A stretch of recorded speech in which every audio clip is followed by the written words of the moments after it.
El aguaraguazú es un cánido autóctono de las regiones de espesuras y pastizales del Chaco y la cuenca de los ríos Paraguay y Paraná en Sudamérica. Es el mayor de los cánidos de la región. Se lo conoce también como lobo de crin. Es un animal solitario, sumamente tímido y cauteloso, de hábitos nocturnos o crepusculares.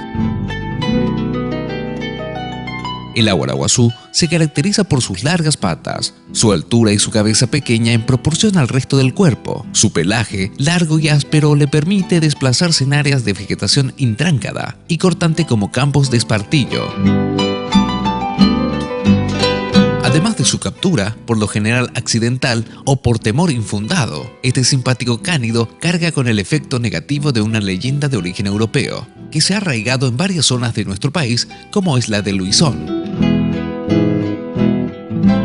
En Paraguay se encuentra distribuido en los humedales de todo su territorio. Viven de 12 a 15 años. Durante la época de reproducción, una pareja necesita aproximadamente un territorio de 25 kilómetros cuadrados.